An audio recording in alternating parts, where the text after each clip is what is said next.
We're here today with Pastor Tim Ross, the senior pastor of Embassy Church in Texas. How you going? It's great to have you with us today. I'm so glad to be here with you, man. It's awesome, man. Now, I've heard some great stuff of when you were the youth and young adults pastor at the Potter's House.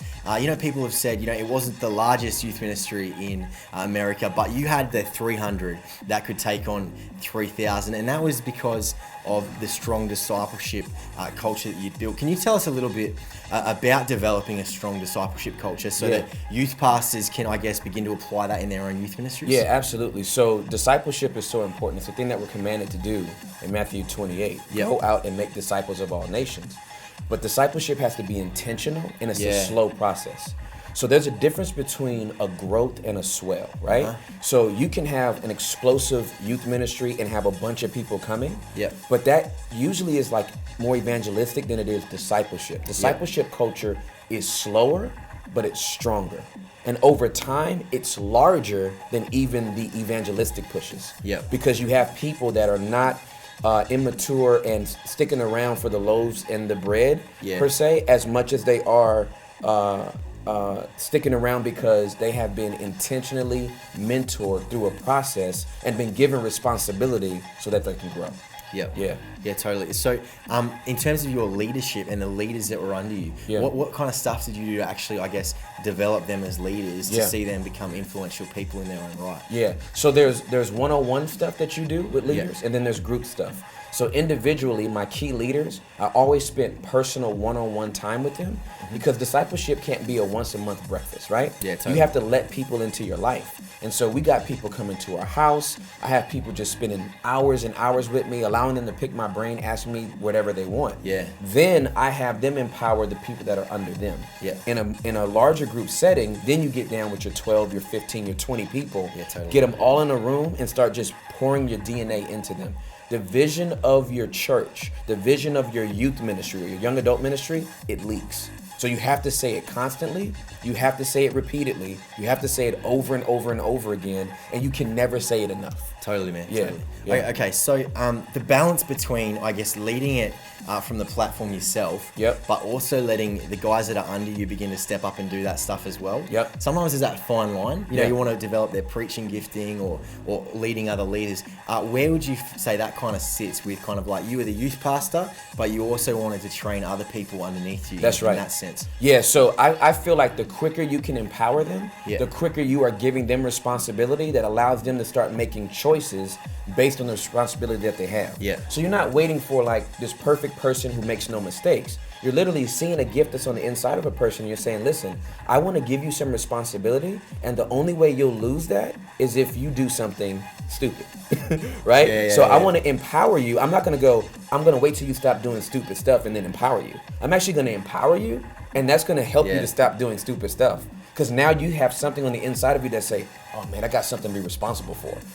I don't need to go to that party, or maybe I don't need to, spend this much time with this particular girl because I got to preach or I got to lead the prayer service. And so I think empowering people actually helps them stay away from getting into behavior that is not going to benefit them in the long run.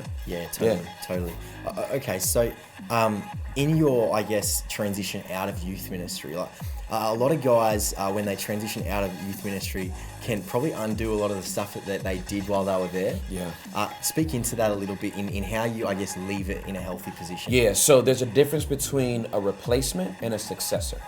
Right? Anybody can replace you, but not everybody can succeed you. So it's really about finding the person that has some vision. And here's the big thing in any succession plan, even if it's at a senior level, they don't have to be you.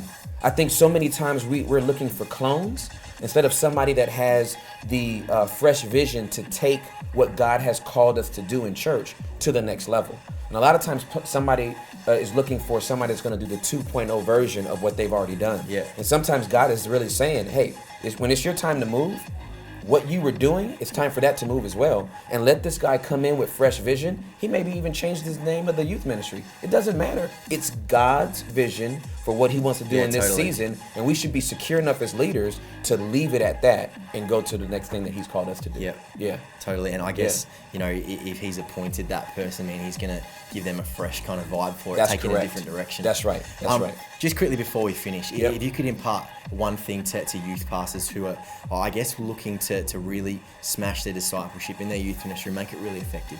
What would be the key to, I guess, taking it from where it is and just making it that little bit better?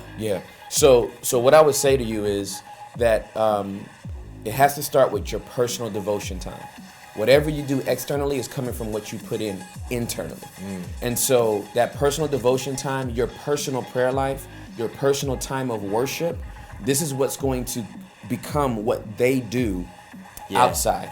And so put all of that stuff that you want to give them into what you do yourself.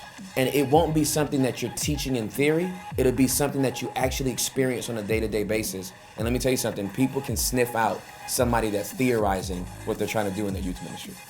So do it internally and you'll see it happen for you externally. Totally, that's brilliant, man. Hey, thank you so much for just spending this little bit of time with us. If people want to connect with you, check out what you're doing in your church. You've got an Instagram. What's your Instagram handle? So Instagram is PSTIMROSS, Pastor Tim Ross, with the abbreviation PS Tim Ross. Awesome, so good. Hey, thanks for your time today, and make sure you check out another episode of Ythmin.com and check out our website. We'd love to hear testimonies of what God's doing in your youth ministry.